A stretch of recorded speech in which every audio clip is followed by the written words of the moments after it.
The first debate we're going to have is with the candidates for the Western District House of Representatives. And the candidates are all here, I see. So before I get to the candidates, I wanted to thank, there's a number of local officials and local candidates that are here, and hopefully you'll be able to meet with them and talk to them in the reception room. So without further ado, I'm going to introduce the candidates and then we'll get started with this program, okay?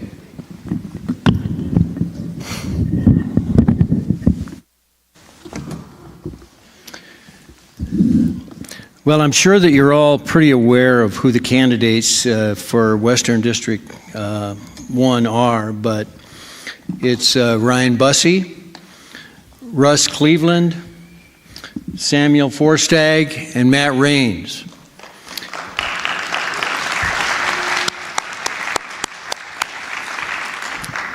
I want to describe what the format's going to be a little bit for you folks and for the candidates. We're going to have opening statements from each candidate for 2 minutes, answers to questions that I propound to you. You'll have 2 minutes to answer, and then we'll have closing statements for 2 minutes. This little black box up here, it'll show you how much time you have and how it's going, how fast it's going. And so all I would ask is that you respect each other and try not to run over with your answers. And with that, I want to get started here. There are so many issues and problems needing the immediate attention of our elected congressional representatives. We won't be able to address all of those tonight. So our intent here is to focus on questions that go to issues that impact our daily lives, both domestically and internationally. And so to start with, I want to talk about this affordability thing. It's a catchphrase for those things in our lives that we need to pay attention to make our lives safe and secure. And although there are a multitude of things that contribute to this category, I'm going to focus most of my questions on energy, fuel and energy, housing, healthcare, and childcare. And so my first question, and I think we'll start on that end with Sam, okay? And I will keep, each time I have a question, we'll rotate who gets to go first, okay? So, opening statements? Oh, absolutely. You know, that's what. I'm sure they know who we are. They know who you are, and they keep me in place. You know, it's great having an audience like this. So, with that, let's start with Sam, and you've got 2 minutes for an opening statement. Sweet.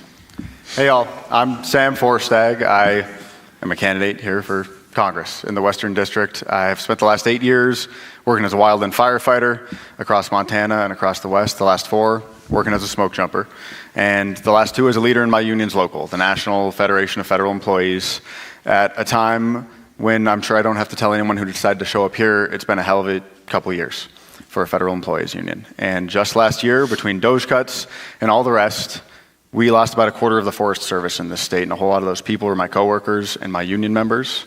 And a whole lot of those people had dedicated their lives to civil service, doing jobs that they were not getting rich at, jobs that they were doing because they cared about our public lands and still knew something about public service.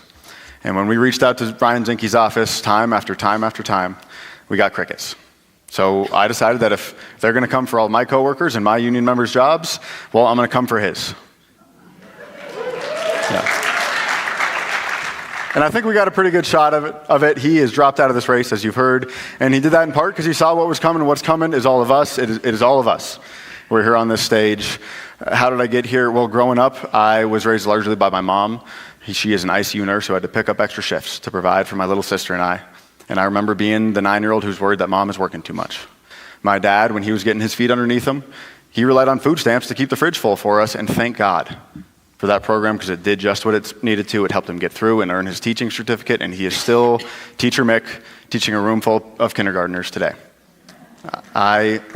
When I was going to school at the university, I worked 2 to 3 jobs at a time the entire time, and I remember sometimes finishing my 3rd shift of the day at 1 a.m. and still having a paper to write and thinking, this is not how it's supposed to work, and that is not how it's supposed to work.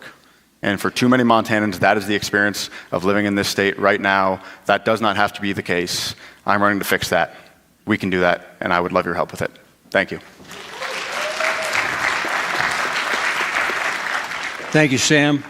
Ryan Busse. Hey, I just want to, Ryan Busse here, running for this seat. I want to thank everybody for coming. Feels a little bit to us, I think, like we've been on the road as a band here we've done like 15 concert dates, I think, and I see a bunch of you here. I think you're like deadheads. You follow us around. Several of you have been at these things. Look, we joke about this, and we try to find humor, but I want to acknowledge that nothing our country is facing right now is normal, and a lot of it's not humorous. When we have tariffs, putting just another restaurant in Kalispell where I live went out of business yesterday because the tourist economy is in the dumps because we're threatening our neighbor to the north, and they can't afford to buy the groceries needed for that restaurant anymore. And when we have ICE agents zip-tying kids in classrooms, killing American citizens, none of that stuff's normal. And I want to really extend my gratitude to all of you for being here, trying to make the world a better place, because it's time that we buckle down and win an election. If you care about, as I do, this place that has made me a better person, giving people a chance like it gave me and my wife 31 years ago in Kalispell. Sarah and I were married on the banks of the Flathead River there 27 years ago.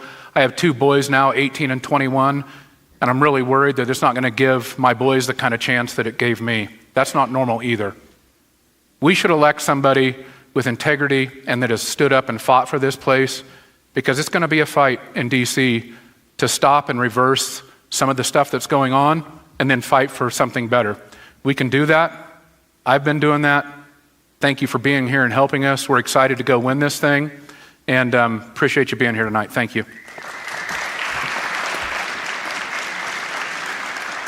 Russ Cleveland. Yeah, we can't really see you up here, so I'm hoping I can hear you. Who's ready to make Montana purple again? Me too. I think this is a year for us to take this House seat back for the first time since Pat Williams served in the U.S. House. Are you guys ready for that too? This is the year. I'm Russ Cleveland, and I started running for this seat 394 days ago. This is my 394th day out on the trail, and I can tell you all this time out in Montana, visiting every corner, every county, almost every town, meeting tens of thousands of people, has really inspired a different level of hope in me to do just that this year. I'm a dad, I'm a coach, I'm a Navy veteran, a former small business owner, and I have a different level of hope for what is next that is rooted in integrity. And I think what we have to think about moving forward, something that I hope you listen for today, is this idea that we need a different type of leader to lead us for the next chapter of Montana and for this nation. We are facing unique circumstances, something that calls for a different type of leadership that's willing to hold the powerful accountable, that's willing to start putting handcuffs on corporations that have far too much power in this country, someone who's willing to lift up veterans and small businesses, lift up women and immigrants, start focusing on things like education and childcare and fixing this housing crisis that we're in. And I have all of the experience to do those things. I ran a company of my own, Rocky Mountain Kids, for almost a decade. That was a childcare company, grew it to serve over 9,000 families across 42 locations.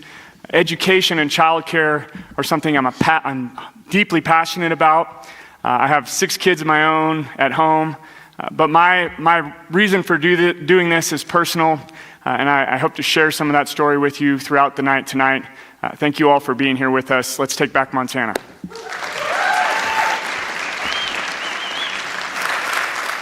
Matt Raines.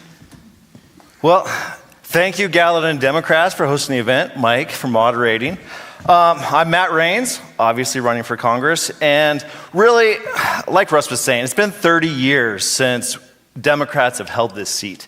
And to me, the reason I threw my hat in the ring was, what is the kryptonite that we can finally take down the GOP candidate and flip this? And to me, that all goes through one question. What kind of Montanan are you? That is what's going to be asked first and foremost. We're going to have a debate up here. We're going to talk about some great things. None of it matters if we can't beat them on that first question.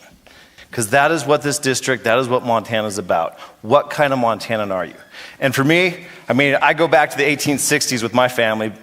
Family ranch goes back to the 1890s. So I got deep, deep roots here. Montana's in my DNA.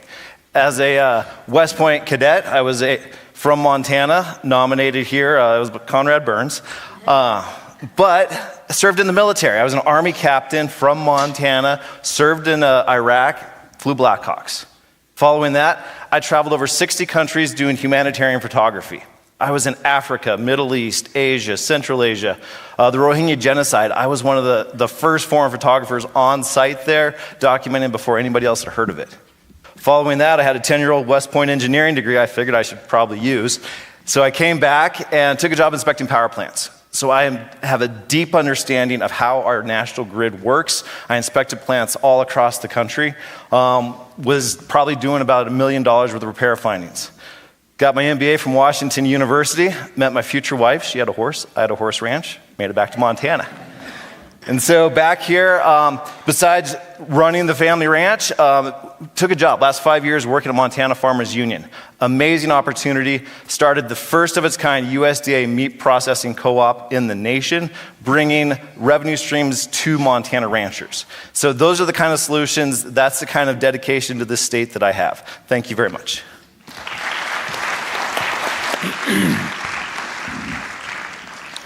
Okay, thank you. Now we can get into the questions.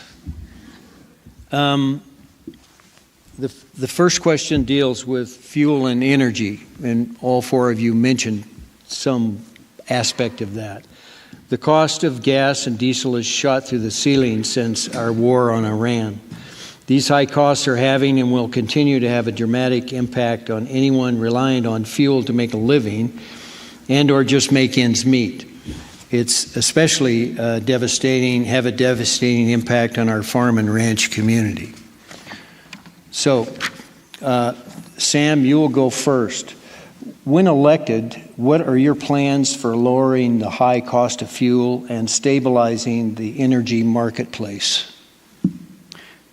Yeah, this is a great place to start because this is exactly what our job will be in Congress, is to do our damn duty and conduct some congressional oversight of the executive branch, because right now we are being told that we can afford billions of dollars a day to rain chaos and cruelty overseas in a war that none of us asked for and none of us wanted, but we cannot afford basic public services like Medicaid. We cannot afford to maintain SNAP benefits at the level that a whole lot of people who are already on the edge need them. So what I would do is I would refuse to vote for any appropriations package that continues to fund this needless war in Iran. What I would do is I would work to repeal the authorization for the use of military force that has been on the books for over 2 decades and that cedes far too much power to the executive branch to drag us in to foreign wars and on faraway continents that none of us want, because there are far more important places for us to be spending our money. And right now what we are living through is the tail end of decades of policy decisions in which every time we have a budget shortfall, be it at the state or the federal level, well, they cut public services. They cut things like our public lands agencies. If it's at the state level, where I got my start in advocacy work back in 2017, what I saw during that budget shortfall is deep cuts to our healthcare services in this state.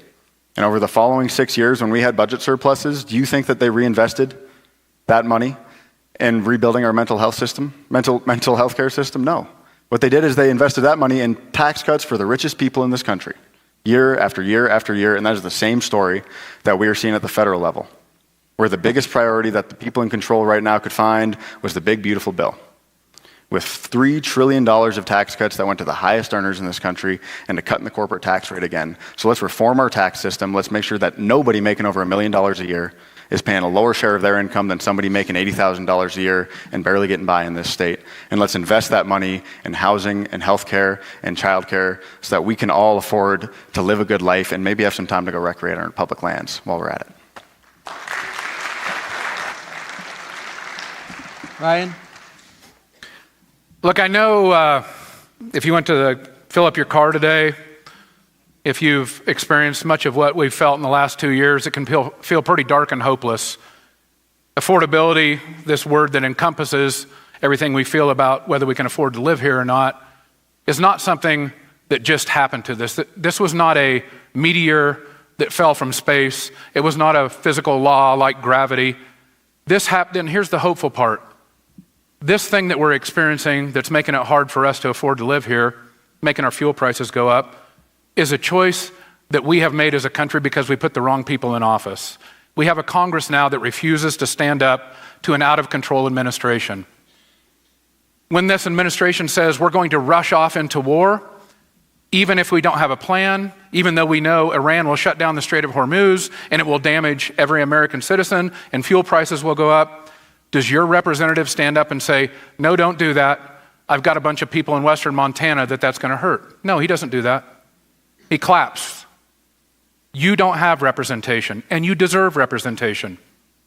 When your power bills are going up every day, does your representative stand up and say, look, don't pull the incentives for wind and solar, because wind and solar is the cheapest form of energy. My constituents need cheap energy. They don't need more expensive energy. Does your representative do that? No, he doesn't. He claps. We're here because you deserve representation, because my kids deserve representation, because your kids and your friends and the people who live here and the people who make this community go deserve representation. We don't have to have more expensive gasoline. We don't have to have more expensive electricity. We don't have to make choices that pull the cheapest forms of energy off the grid while we continue to incentivize the most expensive forms of energy. We can make better choices. You should demand that of your representatives. I promise you I will fight for every single one of those things. Russ? Yeah, I think we could start with more of those stickers that say, I did that, and it's Trump, on the gas pump that we see. That'd be a good start. That's what they did to Biden, and it swayed so many people's opinion. But I tell you what, this is unlike that situation. This is not an OPEC issue. This truly is one man that is driving the cost for all of us. The overreach of executive power, of presidential power, is truly the problem in many of these cases that we see, and probably many of the things that we'll talk about tonight. And so that is what we have to focus on. But really, the core issue in this country that we don't talk about enough, and I know we have representatives here collecting signatures to start fighting this, is money in politics. When we look at the overwhelming power that our petroleum industry has on Capitol Hill, that is the reason we get into these situations. Because I can tell you who's not doing bad right now, simply based off of supply and demand, are companies like BP, are companies like ConocoPhillips. They're doing fine, because the price per barrel is through the roof. But you and I are paying more at the pump, and we can't afford it. We are getting stretched on energy costs, on housing costs, on healthcare costs, on childcare costs. We can go down the list. And yet so many people in this state voted because they wanted lower cost of gasoline. They wanted to stop being the country of forever wars. And where are we now? This is an opportunity. And I can tell you this is one of the biggest areas where we see a bridge to help move people into this tent to say, you've been fooled, and it's okay, but it's time to come back and start fixing these issues. And so when we talk about specific items, we need to limit that executive overreach. We need to reel in that power and push those decisions back to Congress. We need to cut money out of politics once and for all, so that corporations no longer control our political system. And it starts right here in Montana with programs like the Montana Plan, and it starts with people like me who are individual contributions only, because I'm not beholden to these corporations. That's how we make change on day one, starting in 2027 when I take office. Thank you.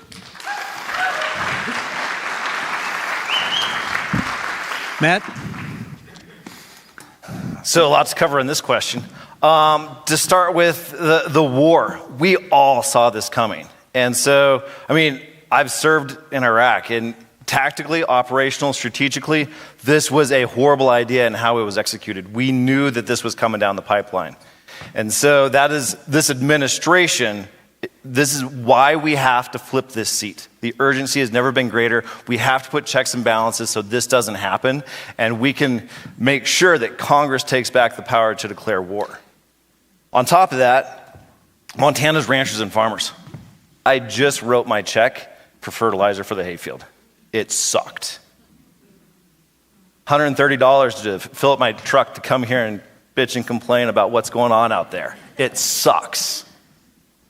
We can do way better. There is not a product that you're going to go to the store and buy or get delivered to your house that isn't touched by fuel. Inflation is going to hit us hard here shortly. And we're going to feel it. And this administration is going to play games.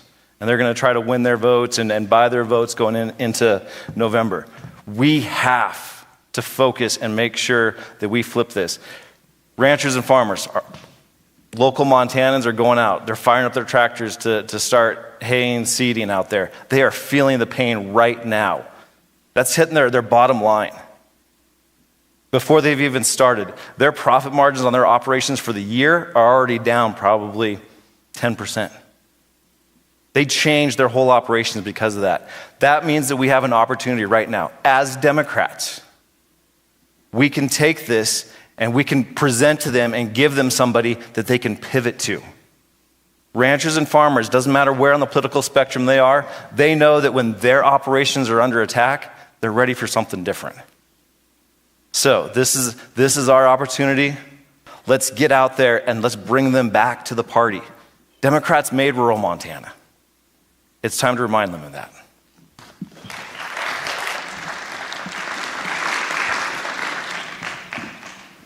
I think you guys have been reading my notes here because you're talking about everything I've got written down here. Okay, the next issue I want to focus on is housing. Nationally, the cost of housing has increased 60% since 2019, and in Montana, it's doubled since 2017. This forces many folks into the rental market where rental costs are very high. So we'll start with you, Ryan, and the question is, what specific proposals do you have to resolve this continuing problem in the housing market? Here again, we're here not because of a single thing, and if anybody tells you they can fix the housing market by pressing a single easy button, that's a lie. It can't be fixed that easily. But we have the wrong priorities. Again, the people that we sent to Washington, D.C., this guy that has this business card that says he's representing you and my boys, that's not happening. We're spending $191 billion on ICE. We've chosen to do that as a country. That's more than all but 14 militaries on the face of the planet. That's more than the U.S. Marine Corps.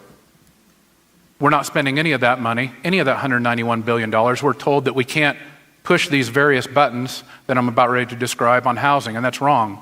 We can make better choices.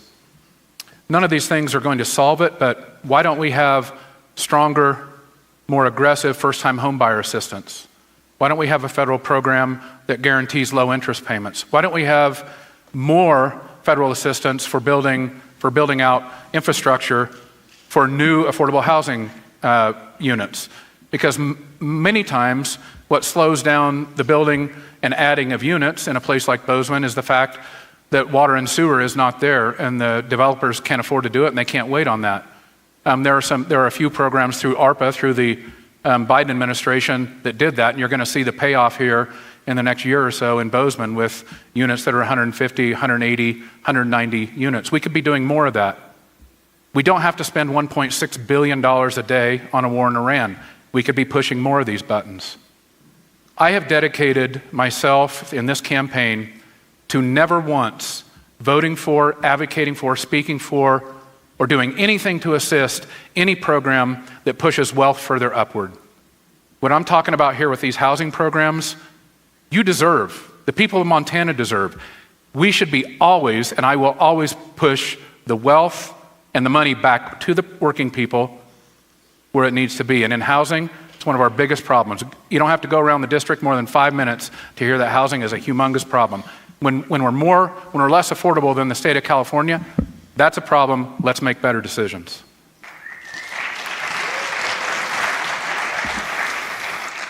Russ? Yeah, this is where the rubber meets the road for me. So, look, the only reason I was able to buy my first home as a veteran was because the VA loans are no money down. It was zero money down to get into a home and start accruing equity. The only reason my employees, my 200 employees when I was running Rocky Mountain Kids, were able to afford their cost of living and their housing was because I paid them 30% more than my competition. The only reason teachers in my community, when I moved home, were able to find housing and that the school was able to actually recruit teachers was because we built affordable housing, a 7-plex that was dedicated to teacher housing. Look, this is not a one-stop shop solution, but I can tell you the things that we need to focus on are, number one, wages. We haven't seen wages increase in this country for nearly 50 years in line with inflation and productivity. That's the start. I propose a 50-to-1 cap on executive to frontline worker wages so that people, the working class that's creating that productivity, actually starts making a livable wage. If we would have stayed in line with that since 1968, the federal minimum wage would be $25 an hour right now. But we can't turn that on overnight because we will cripple small businesses across this state. We also need to get these tariffs out of here that are driving up the cost of lumber costs that are largely imported from places like Canada. That's another thing. I worked in lending for over a decade. There's massive lending reform we can do to get more people into homes with no money down. The average cost of a home in Montana is over $600,000 right now, and I can tell you with a 20% down payment, you're boxing most people out with a down payment of $120,000 just to get considered for a loan. And by easing the burden on that home buying market, you also ease the burden on the rental market as well.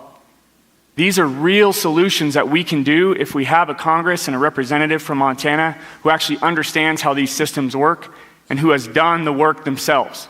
And I've done it in wages, I've done it in home building myself with my own hands, and I've done it on the lending side as well. We can fix this issue in places like Bozeman, and with your help, I can get there. Thank you.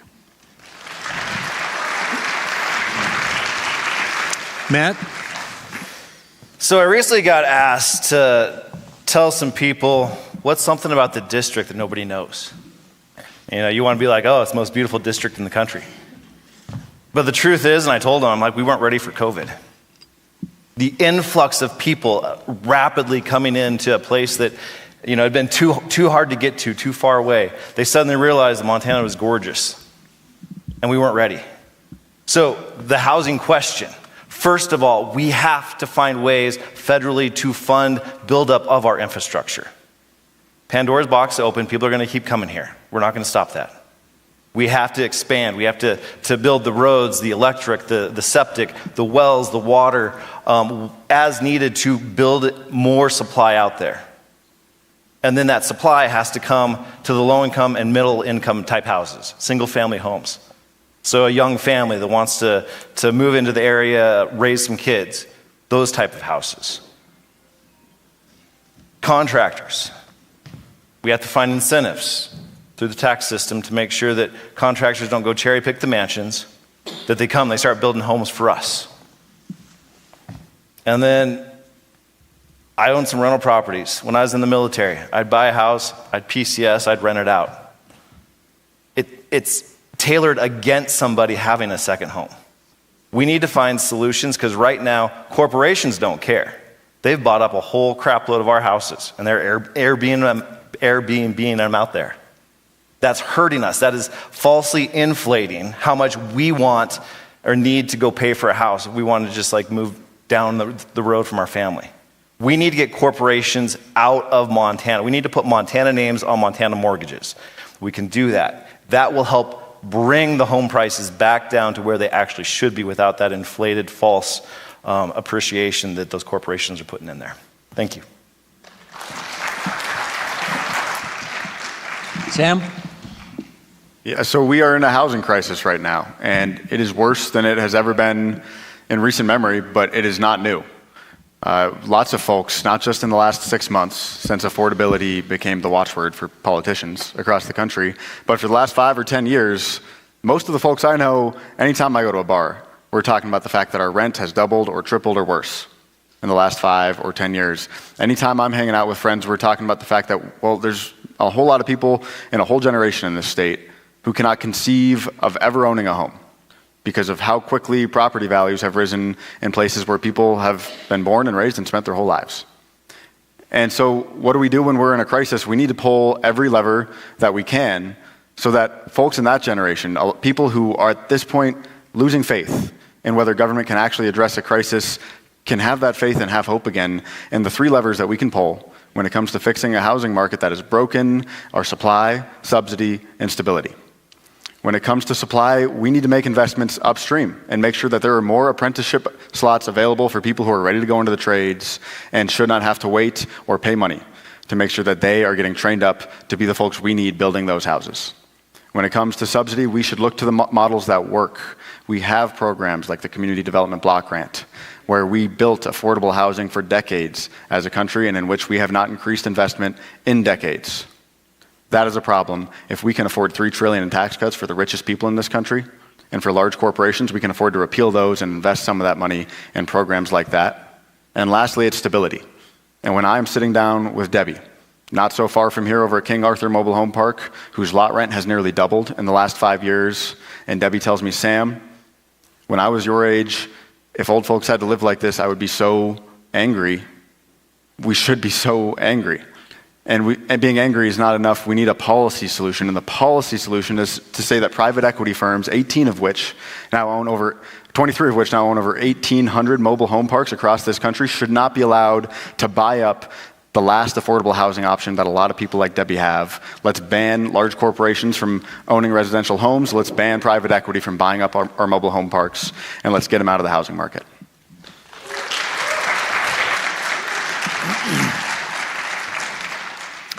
Okay, Russ, you'll get this next question. It has to do with healthcare.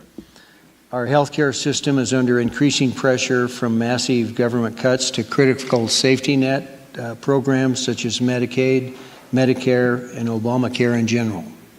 Furthermore, the rising cost of medical insurance and the cost of medical care and hospital benefits is placing quality health care financially out of reach of many folks.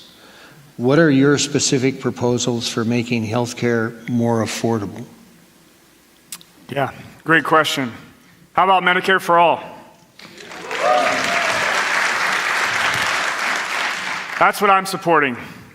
I'm the dad who sat in that hospital room while his little girl was undergoing leukemia treatment, and these insurance companies that I paid for with the best insurance I could find as a small business owner were sending me $300,000 bills for a month of leukemia treatment for my daughter. While she was fighting for her life for 8 months, we continued to receive those bills until the very end. Madison lost her battle to leukemia, and that's what brought us home to Montana. We realized we needed to slow down and be close to family and appreciate the life that Montana offers for many families. But just a year after moving home, my youngest daughter was diagnosed with a different rare lung disease called pulmonary capillaritis, where your lungs slowly bleed out. There's only one medication that can fix it. Any guesses on whether insurance covered that medication? No, they did not. It took us 18 months of fighting that insurance company to get that added to their register. Meanwhile, they had an allergist in some back room that was trying to go against the only pulmonologist in 6 states that knew how to treat this rare disease. That dose of medicine that she needed every 3 to 4 weeks cost $10,000 for a medication that just costs a few $100s to make. We should not accept having our medical system in this country be part of Wall Street.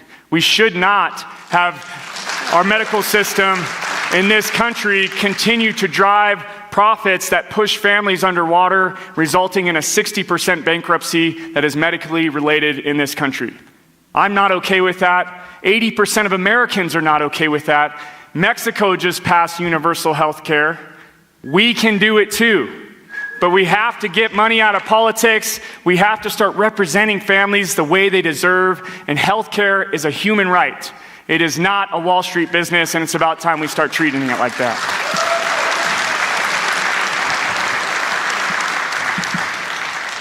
Matt.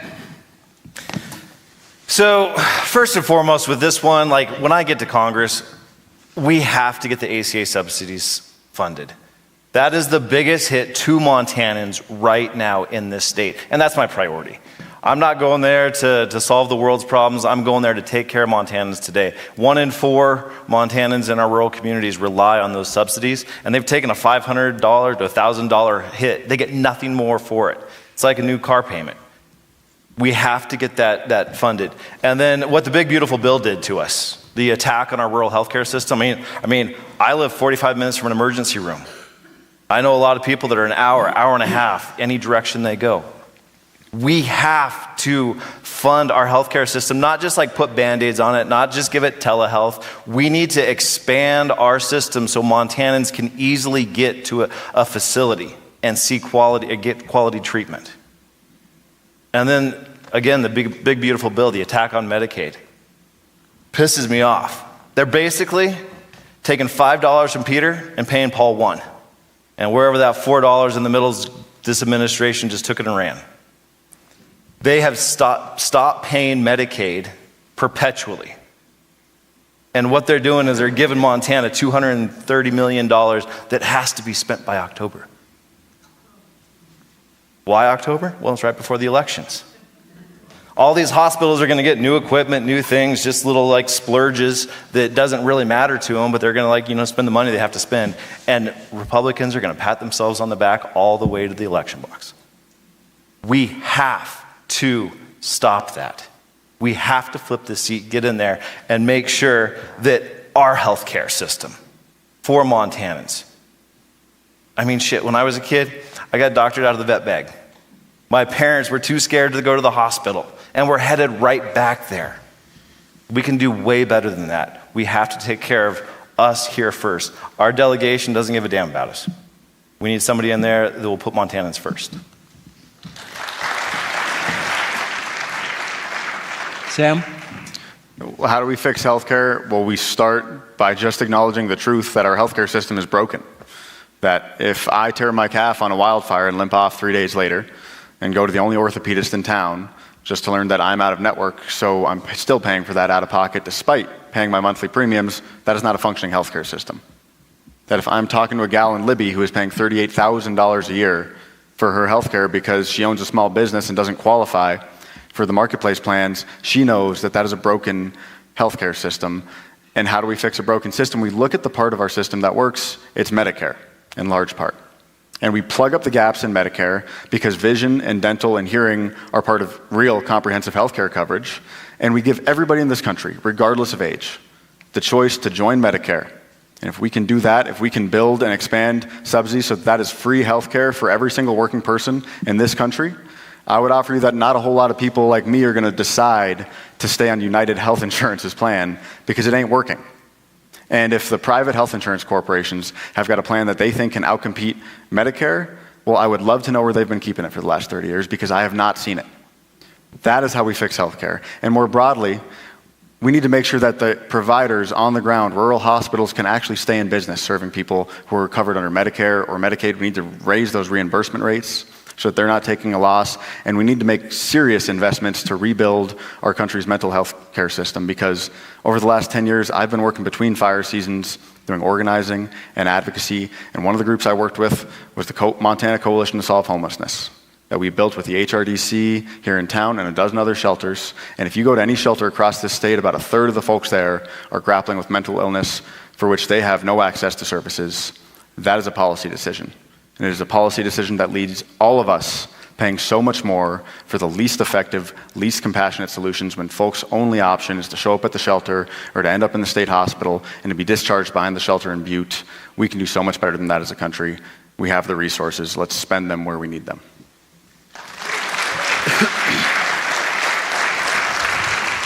Ryan? So you deserve a representative who is going to look you in the eye and tell you what has to be done. And on healthcare, we've got two problems. The first one is short-term, and we've got to plug, first, these Medicaid cuts, work requirements coming down the line. It's an immoral thing that we're doing to our state.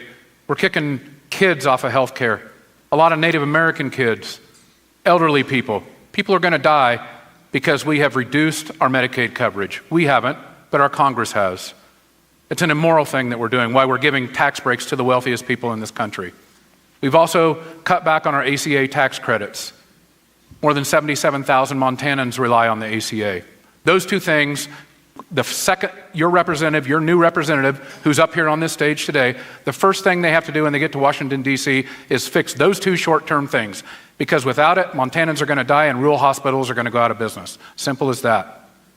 The second thing that has to happen is you deserve a representative, and I think the Democratic Party needs to focus on somebody who will attack big things. I'm running hard on universal health care. We are 50 years behind the curve in this country, okay? We're the only, and I was just at an event in Drummond, guy there, he's a logger, he told me a cat fell over, a truck kicked a caterpillar, kicked a tree over, fell over on his legs, broke both of his legs, all the way on the life flight. He was worried about whether that was the last time he was ever going to see his ranch because of medical bankruptcy. We're the only country, the only industrialized country in the world who has people that worry about that. That's wrong. But to fix it, it's not just Republicans we got to get out of the way.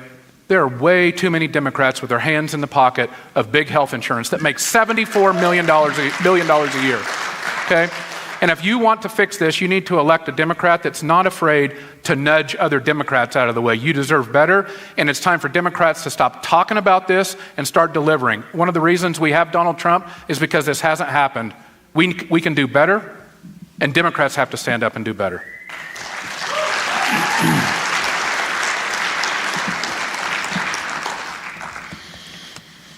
Okay, you're waiting. All right, let's talk a little bit now about childcare. In order for families to make ends meet, both parents usually need to work. And for those with preschool age children, the cost of childcare is not only very expensive, but in many cases out of reach of some folks. Do you have a plan for making childcare more affordable for Montana's working families? This is absolutely a key issue, and we don't really get to education as much anymore. It's a state issue to me. States need to fund pre-K all the way up and make sure that the education system is available. We have a lot of Montanans that we're hard workers. We want to get out there and start getting back into the grind, whether you're on a farm or a ranch or you're a teacher. Having a kid should not be a limitation and a liability to where you don't have that option. And right now, because of the wages, because of the cost of living, because of the affordability, we are not set up to make sure that those parents have those options. And so absolutely, federally, we can support the states, but to me, this is a state issue that needs to make sure that we get out there. And I mean, again, it goes back to education statewide or across the board. I mean, travel in the world, I could tell you wherever I went exactly how much investment a country put into their kids. It's embedded in everything that happens. You can't put a single dollar into what it's the single best investment that a state, a country can do. And when we limit them early on as children of pre-K, and we force those parents to have to either balance the two jobs, or they go to take a job and the pre-K, the childcare takes the entire amount, we are totally debilitating our system. So we absolutely need to find that funding. Thank you. Sam? You might see a common theme emerging here. How do we make sure that working people in this state, in this country, can afford childcare? We invest the resources. We invest resources in universal childcare and pre-K for every single American, because that is going to drive down costs across our economy. And because if New Mexico can pass universal childcare for every citizen in their state, and they're not a state full of wide-eyed liberals, they're a whole lot like us in Montana, then we can do it here. And we can do it in this country. And just like all of this, how do we pay for that? Well, what I would propose is a 30% minimum effective income tax rate on all forms of income for every dollar after $1 million made a year. Because there's no reason that somebody making over $1 million a year should be paying a lower income tax rate than somebody who's making $80,000 a year and struggling to afford childcare. Right now in this state, the average annual cost of childcare is just shy of $19,000 a year. The average wage in Montana is about $60,000 a year. People who are already struggling to afford a roof over their head. People who have lived through experiences like me over much of the last decade, where I am spending most of my income just on a 980 square foot place, trying to keep that place under me, do not have that kind of expendable income to spend on quality childcare. And if we invest upfront as a country in childcare and things like Head Start that work and that improve educational outcomes downstream for people like me, who had a place to go when I was 4 years old, thanks to Head Start, we will all be so much better off, and we will have a populace that is not only living better, we will have a populace that is better educated, and we will have people who can actually afford to go to work. When I go to ASUM Childcare over in Missoula and I talk to Vicki, who runs that program, there are far too many stories of people who've had to drop out of school because they cannot afford to send their kids to childcare. That is shameful. We can afford to pay for these things as a country. We just need everybody to carry their own damn weight, just like the rest of us. Ryan? If there are young parents here tonight who are struggling with health care or child care, or if you have kids that are struggling with their child care, it's not, I want to be really clear, it's not wrong or greedy or controversial for you to request that you want your government to do better and help you. The reason that we're not doing this is because the people who don't want working people to have a better life, have better lobbyists, better attorneys, they can pay people off a lot better than all of us. We're supposed to have representatives who work for us and our government. That's what this is all about. Ryan Zinke, who's supposed to be your representative, in the big, beautiful bill, 3 words that I struggle to string together, in that bill alone, his personal tax benefit, depending on the tax year, is between $230,000 and $731,000 per year. And yet, you are told that we can't fix the thresholds for federal programs like Best Beginnings. He can't take the time to get a legislative fix to fix the income thresholds in a federal grant program like that. That's wrong. In fact, not only should he be doing that, we need to be doing more of that. So we can, again, a common theme here, we can make better choices. We don't have to shovel all this income further up and give people like Zinke $750,000 tax break while we refuse to help people who need childcare. I helped run and grow a business in Kalispell. Started it from nothing. Recruited people to work there. Hired lots of good Montana folks there. And you know what I never heard one time was, gee, I hope I come to Kalispell and the child care is really expensive. Or gosh, I hope the schools suck. Or man, I hope the housing's really expensive, right? So this isn't something you need to feel guilty about. It's good business. It's important for our state. It's important for our towns and our economy. And we should demand it, not just let it pass and let them keep shoveling wealth further upward. Russ? Yeah, I got to tell you, I'm so happy to hear these candidates talking about this subject. This, whether it's housing or healthcare or childcare, these are platform items I've been running on for the entire, over a year now that I've been running as a candidate. I'm happy they've adopted these. However, here's the difference, is I'm the one on this stage who built a childcare company. A childcare company that went on to serve over 9,000 families, real families. A childcare company that charged parents close to 30% less than our competitors. Grew it to be Colorado's largest childcare providers. Helped them navigate really tough situations like when COVID hit and kids were pushed out of the schools and parents had nowhere to send them and essential workers couldn't work. We were the first company in the country to stand up remote learning centers, virtual learning labs so kids could get back into community centers and churches and continue learning and parents could get back to work. A company that helped universal pre-K get launched across all of Colorado, one of the first states to do it. Knowing that those learning outcomes of those 3 and 4-year-olds, as we're seeing 3-4 years later, have raised those learning outcomes high above benchmark because of the social and emotional learning opportunities that those kids get. So universal childcare is the option. It is the answer. Because for every dollar that we invest in childcare, it's a $4 to $9 return on local economy. It is not a welfare program. It's an investment. And you know who benefits from it the most? You know who benefits from it the most? Are women. Because women are disproportionately affected by being pushed out of the workplace because of the stereotype of assuming that they need to stay at home with kids. We don't need to settle for that. We can demand better. Our kids benefit, our small businesses benefit because they have more employees, families benefit by multiplying their familial income. This is a net positive for everyone. Rising tides raise all ships, and it's done through universal childcare. And we can do it this election.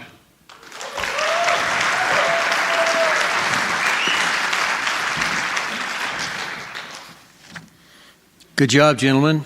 We're going to move on now to some foreign policy questions. Always gets people excited. Many of Trump's foreign policy decisions have had and will continue to have a negative impact on our domestic economy. Tonight, our questions will focus primarily on the Iranian war and tariffs, and you've all already mentioned those several times. So the first question is related to the Iranian war, and Sam, you'll be the first to answer this. The Iranian war, frankly, this is an issue I didn't think we would be worried about this election cycle, but here we are. And just as a side note, as I was driving in here, I got a news flash on my phone that said, we're striking Iran again. So the bombs and missiles and everything are sort of flying again. Without the consent of Congress or approval of the American people, Trump has unilaterally plunged us into another costly Middle Eastern war, the financial and economic impacts of which are not only currently devastating, but will surely last long past this election cycle. The question to you, Sam, is, are you prepared to tighten the purse strings on this war and to rein in Trump's abuse of war powers and support diplomacy to end this war? Absolutely. Right now, it is not a new story. It is an old story that is just on overdrive, like so much of what we're talking about here. We as a country are all too happy to shower wealth on armaments and chaos and cruelty overseas while people are living in poverty, while record numbers of people are living in the backs of their trucks or in trailers right here in Bozeman and across western Montana. That is shameful, and that is far from the wise investment of our resources that we deserve from our leaders in Congress. So as I said at the beginning, I would refuse to vote for any appropriations package that continues to fund this needless war in Iran. And while we're at it, let's make sure that any money that we are sending overseas for things like military aid have strict humanitarian conditions attached to them, because we have better things to spend our money on than bombing foreign countries, whether it is a war that we are starting in Iran or whether it is trying to enact regime change in South America. This is not how we make ourselves richer. This is not how we make ourselves safer. And you know what got me into this race in large part was living through the Doge cuts in which the richest man in the world, Elon Musk, was put in charge of some levers of power and used those to squeeze poor and working people, to squeeze our public services, the few that we still had access to, for a little bit more so they could squeeze a bit more profit out of all of us. And while he was doing that to the Forest Service, you know what federal agency took the worst cuts in terms of staffing reductions? It was the VA. And we should not be spending a penny overseas on new wars until we have made sure that we are doing right by the people that we have asked to do their duty overseas in the wars of the past. We are failing at that right now. And the broader story here, it was not just attacks on the VA, it was not just attacks on our public lands agencies. They completely got rid of one of the best investments on our dollar in terms of saving lives and helping poor people, not just here, but across the world, when they eliminated USAID.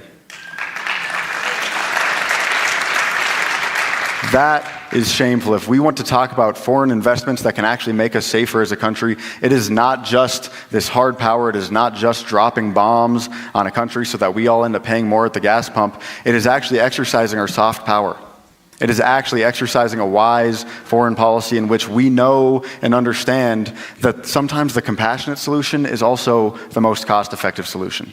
Sometimes making sure that people are not going hungry in a faraway country is the way that we make sure we don't end up paying a whole lot more down the line. We are failing at that as a country, and we deserve a Congress that is willing to fight for that. That is what I would like to do as your congressperson.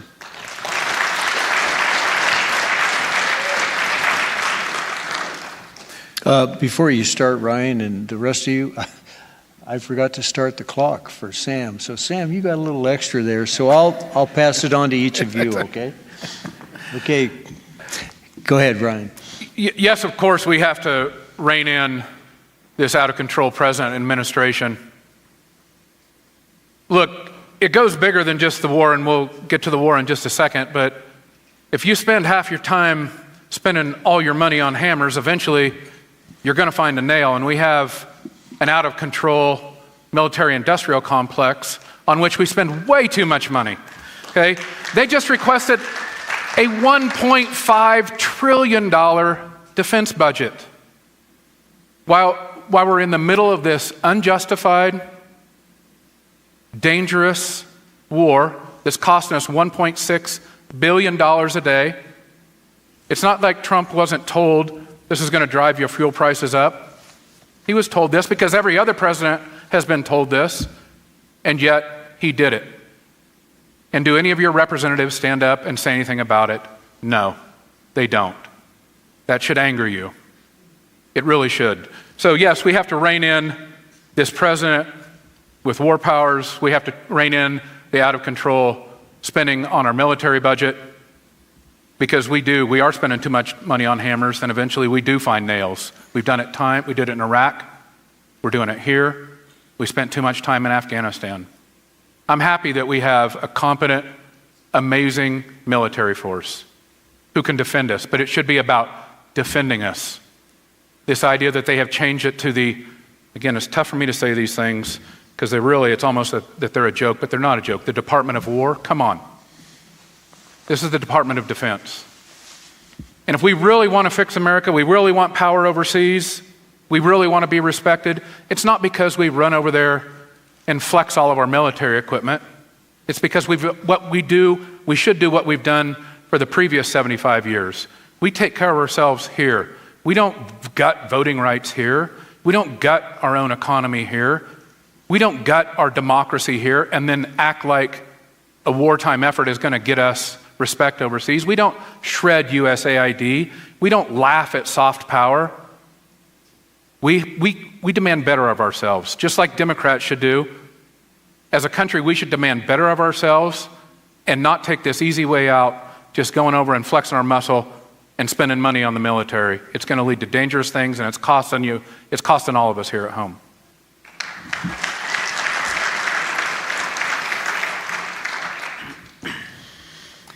Russ? Yeah, there's a really sobering part of this conflict that I think we as Americans in this 24/7 news cycle, we digest and we move on. But in the early days of this conflict, we dropped a bomb on a school. We killed over 150 children. Every single one of us in this audience should be irate, should be disgusted, should demand better. As a veteran, I do. I am pro-defense, but I am anti-war. I am tired of forever wars in this country that go on and on, that are largely driven by petroleum interests and power on a global scale, that are driven by money and corporations, and not actually keeping peace as a true global power should do. Isn't that what we should demand? Yes. Programs like USAID, they're soft power. We don't need to spend $2 billion a day in Iran, especially at the expense of you and I, our friends, our neighbors, our families. 77,000 Montanans at risk of being cut from Medicaid and Medicare. Rural hospitals being slashed out of our networks. Heat costs on the rise by 39% over the last 3 years. Education that drowns people in student debt for decades. Small businesses under collapse because we give corporations free rein. This is the reality of the new America. That's not the country that I fought to defend. We should demand better. And it starts by holding those in charge accountable. President Trump is out of his mind.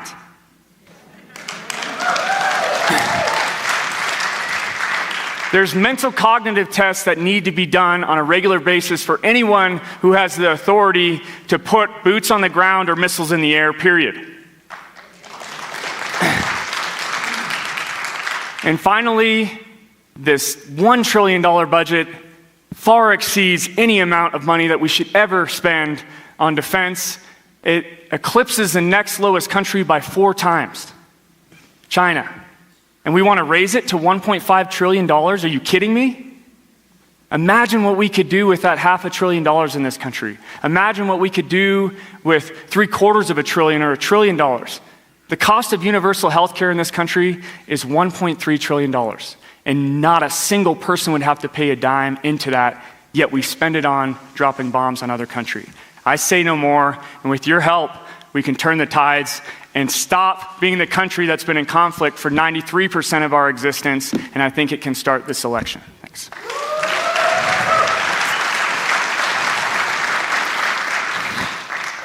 Matt?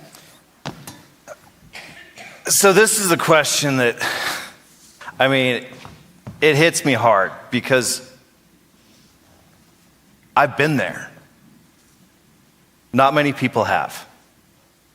We have a lot of soldiers been to war zones. That's amazing. I respect that. I did my time.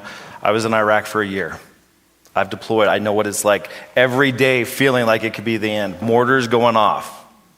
I've worked at the tactical level with the units at the battalion, and then I was up at division as a liaison officer. I understand the ramifications of the decisions that go on over there. I understand the ramifications of the shit show that's going on that we did in Iran and how it was not planned in any way, shape, or form. From experience. We talk about USAID. I've been there. I've seen the faces of the kids in Africa that are receiving that aid. I know the impacts of it. I've been in the slums of Kibera in Kenya, 1 million people in 1 square kilometer. I've seen a small school of girls that were trying to get out of those slums and the effects of the support the United States has given. It's personal to me. I've been in Afghanistan, doing more projects, up in the mountains, working in areas that they had to do a 5-year project. NGOs up there building agriculture in the top of a mountain for a tribe so they didn't have to travel 2 days by donkey to get to a market.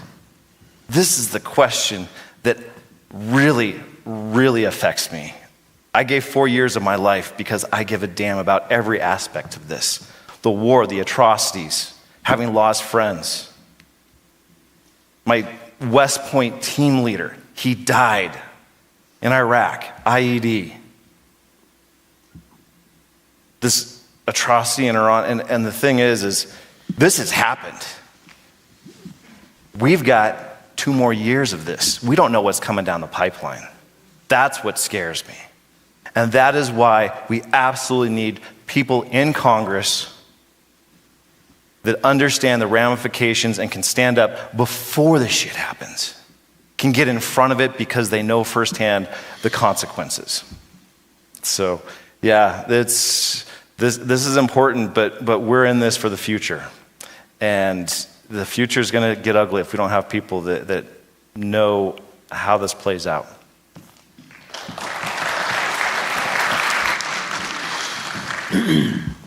Gentlemen, I had a question on tariffs, but I think I'm going to skip over that. I think I know where you stand on that, because I want to get to a couple of domestic issues that I think would be important for the folks in here, okay? The first one is related to deficit spending and the national debt. Our national debt is more than $39 trillion and steadily rising because we don't have any way to pay for the war, so let's just keep printing money. We pay around $1 trillion a year to service this debt. If divided among all adults over 18 in this country, each would owe more than $140,000. So the question, and we'll start with you, Ryan. We all have to balance our checkbooks and live within a budget. So how do you propose to get control of this huge national debt and force this country to live within its means? Yeah. Two ways, you've got supply, which is taxation, income, and we have largely an income system and a wealth disparity system in this country that's immoral. Many of the billionaires pay an effective rate. We have about almost 1,000 billionaires in this country now. Many of them essentially operate on passive income. They pay no income tax. There are all sorts of loopholes for wealthy people like hedge fund managers who make hundreds of millions of dollars a year, who utilize this little trick that their lobbyists got in the system for them called a carried interest loophole. They pay a flat 10% tax on their income. I would hazard a guess to say there's nobody in this audience that pays none or a flat 10% on their income. My point here is that we have an immoral taxation system that must be remedied so that everybody pays their fair share in this country. Elon Musk and all the other billionaires, they have the same cap on their Social Security contributions as all of you do. Elon Musk takes almost everybody in Montana all year. In fact, most people never get to that $180,000 cap. Elon Musk hits it in about 5 seconds of January 1. That's a moral thing that's there because of lobbyists who have put that in the system. Then we have to trim. So we have the supply side that we can do a lot better, and we must trim wasteful expense where we can. And Democrats need to lead the charge on this. We can't just always argue for more government. We should argue for better, more efficient government. Not like DOGE. There was efficiency in the DOGE moniker. That wasn't about efficiency. That was about terrorizing your tool, government. We should demand better government. And healthcare is a really good place to start. We're spending twice as much money per capita on each person in the country on healthcare and getting far worse results. That's an inefficient system. Much of our healthcare expense is spent through the government, through Medicare, Medicaid, an inefficient system. So there are many, many ways that we can make our country more efficient and our spending more efficient, but it's going to take somebody brave, somebody willing to buck the system, somebody willing to nudge other Democrats to do it, and somebody willing to challenge the wealth disparity in this country, and it has to happen. It has to happen now, yesterday, if not sooner. So I'm dedicated to doing that. And I know you screwed up the time there, Mike, so I'm not going to take up the whole next minute. You're just too darn observant, that's what you are. Russ? Yeah, I can tell you almost 10 years in finance, managing a budget that was nearly $500 million. This is something I have direct experience in. And it's important in this moment because we're accruing nearly $1 trillion in debt every 3 to 4 months in this country. Our debt service, like was mentioned, we're paying over $1 trillion in interest just to service the $39 trillion that we have in debt. We haven't seen a positive deficit since the Clinton administration. And so the debt load that we're going to hand down to my kids' generation and their generation is going to be into the 60, 80, $100 trillion.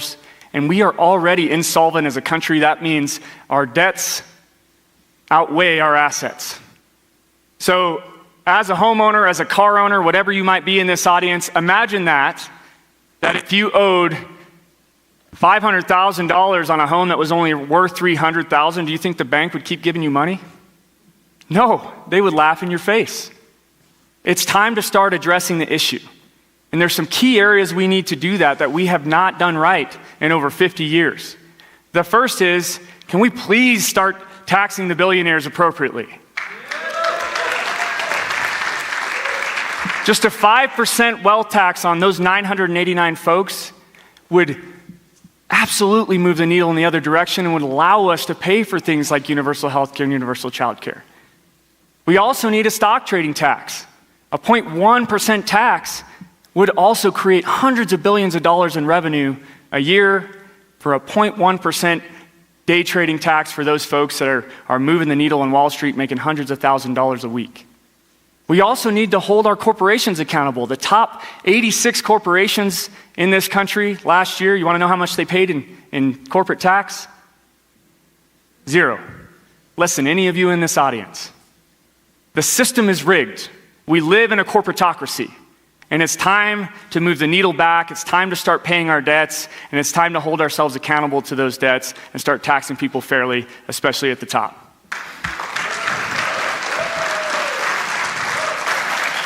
Matt.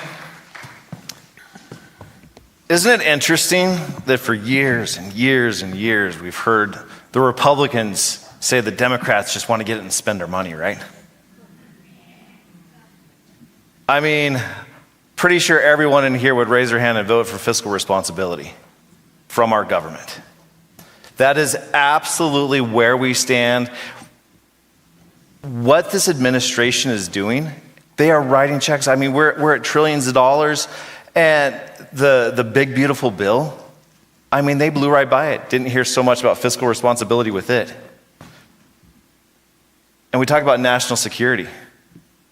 I mean, they're all worked up over the Sheep Creek mine and how, the nation needs to get in there and start mining. What about the interest on our national debt? To me, that's the biggest national security issue we have out there. We are selling our soul to other countries that are just collecting that up. China, holding vast majority of our debt. That is a national security issue that we have to get under control. And the way that this administration, I mean, Trump's bankrupt about every business that he's ever had.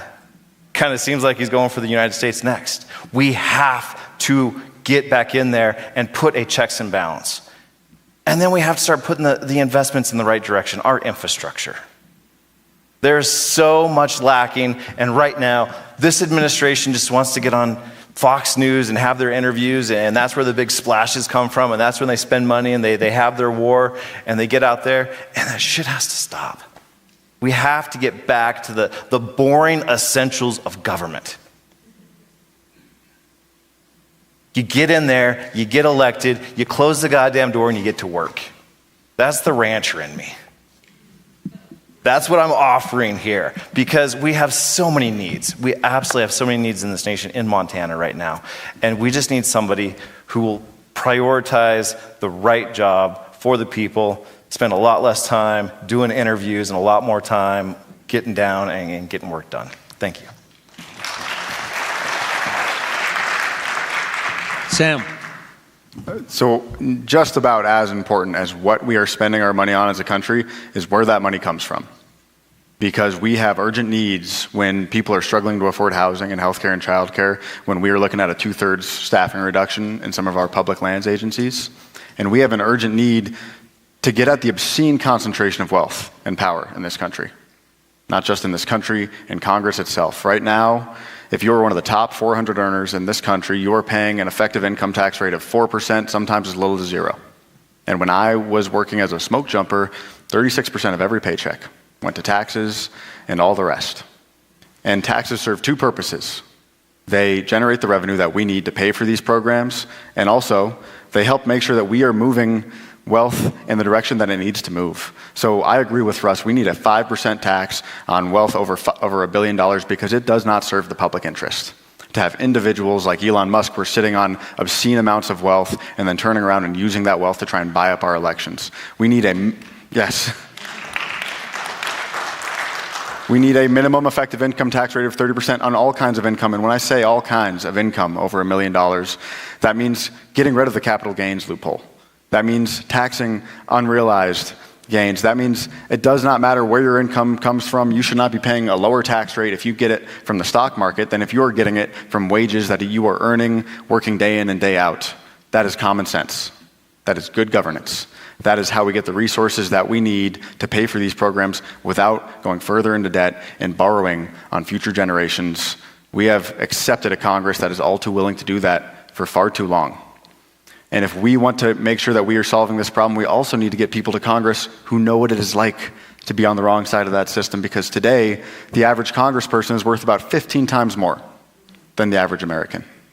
You want to know why there's a lack of urgency at addressing that obscene disparity of income and wealth in this country? It's because the people who are sitting in the halls of power, far too few of them, know what it is like to be on the wrong end of a broken system of taxation or housing or healthcare or childcare, and you can bet your tail I will fight like hell to fix that because I know what that is like.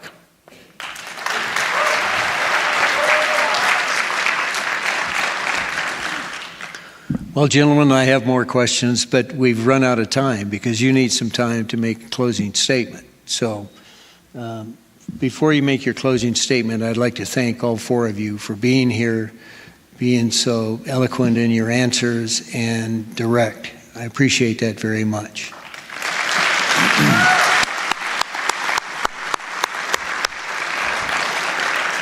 So let's start with, you'll each have 2 minutes for a closing statement. And let's start with Ryan. And I'm going to start the timer as soon as you start talking. Well, I think we should be honest with each other about what's on the line in this election and what you're all here trying to do, assess who's going to be a representative, what we're doing, interviewing for a job. The future of our democracy and our state could very well run through what we're doing here today, what we're doing.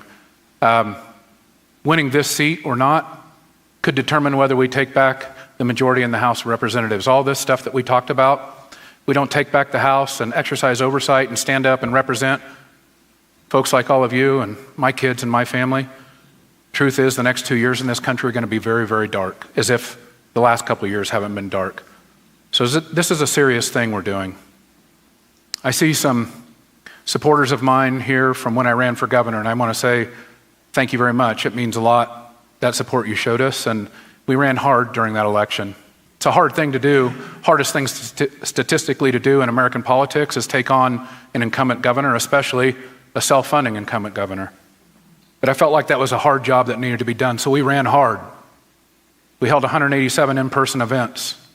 We did some stuff right, we did some stuff wrong. But I've learned what it takes to win, and just like other people who have won in this state, people like Brian Schweitzer, who lost his first election, he was smart enough to not waste what he had built. He took what he had built, what people like you helped me build, and he put it to work to win the next election. That's what he told me just after the disaster that we felt in November of 2024. I still see my stickers around town here, and that means a lot.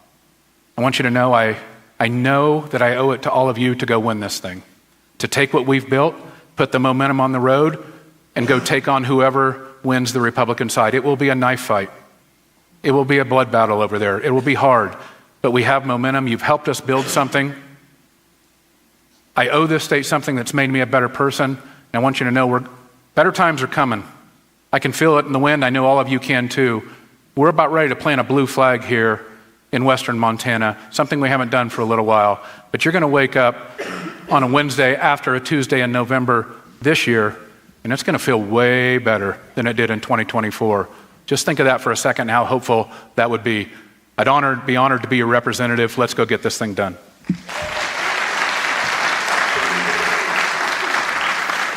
Russ.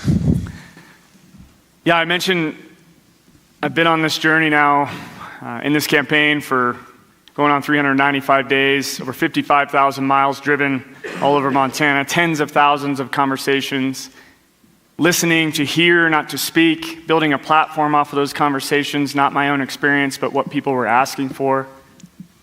Not so that I could get this position for some title, for some paycheck, but to create real lasting change that people are hungry for. And I truly believe that this is the year that we can do that. I'm doing this because of passion. Passion that was inspired by being that E4 flight line supervisor that was being ordered to fly every bird that we had off the flight line, not for some mission, but because we needed to burn jet fuel so we could get the money back the next year. That's waste. Passion as a small business owner that was trying to take care of my 200 employees when COVID tried to shut everything down, and putting them first so that they could continue to put food on their table. Compassion as a dad sitting inside that hospital room holding my little girl's hand as she took her final breaths, losing her fight to one of the nastiest diseases that just last year, pediatric cancer research was one of the first things that DOJ cuts through their NIH cuts. That is why I'm in this race. Not to go take a position in Washington, D.C., to take a desk, but to fight for real change. Change that we all deserve. Accountability, integrity, trust. Those are the things that we should be voting on. We all have great ideas. We all have different experiences. But this election is different.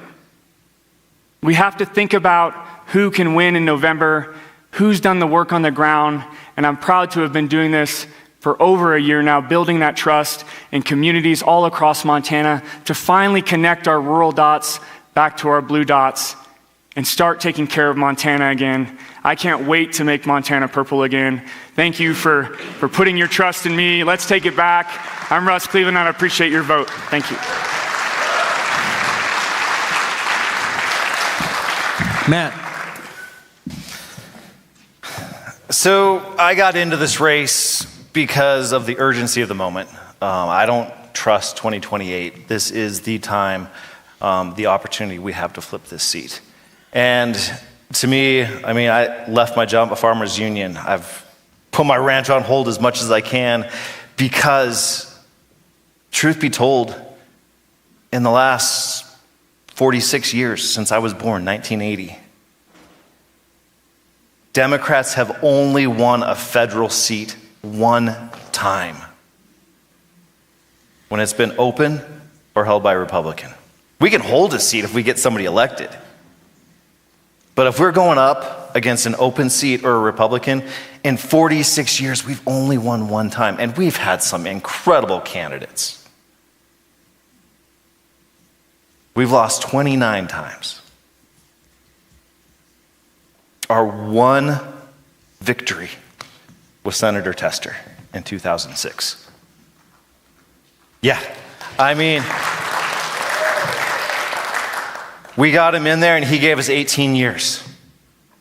That is the value of somebody who can connect in Montana like he did. And to me, that's the approved solution.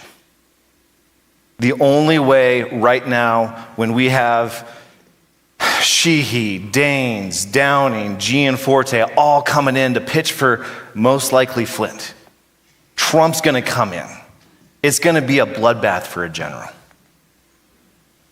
We need the kryptonite to the GOP, and we have Senator Tester, to me, is that approved solution.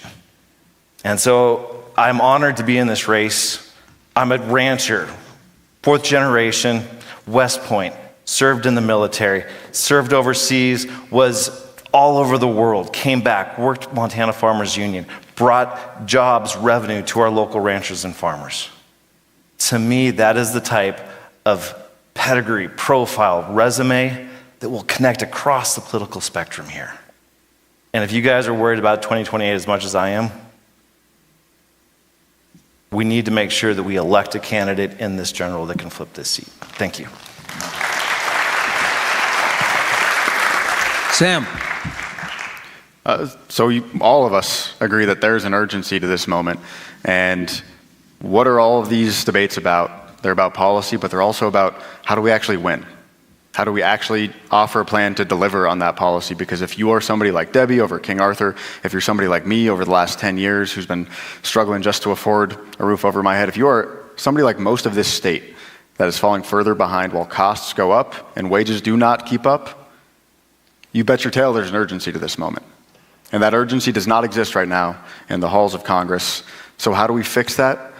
We rebuild the kind of coalition that we used to have as a party. When we would win elections, we have to rebuild a coalition of working people, folks making under $100,000 a year, most of whom voted for Republicans, union members, about half of whom did not vote for Democrats last year, or a lot of young folks who stayed home or swung to the right because they did not see cause for hope and a politics that seemed to be so based on anger and not on solutions. And a lot of the solutions that we've been talking about up here, they are big and they're bold because that is what this moment demands. But so many of them are not new.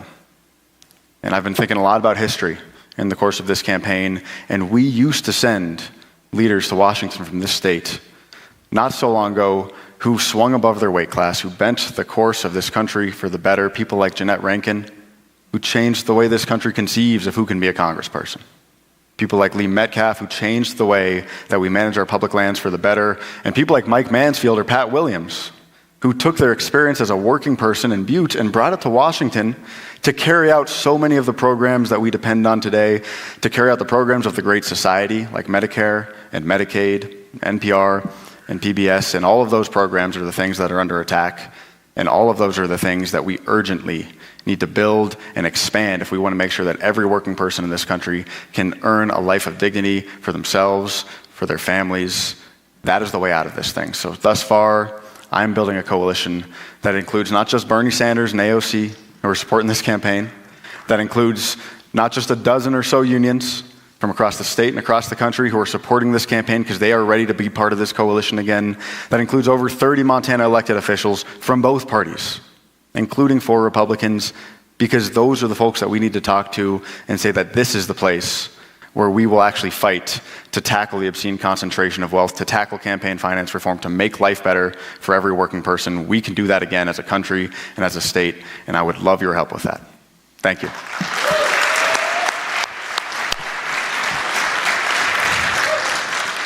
Ladies and gentlemen, let's have one more round of applause for these gentlemen.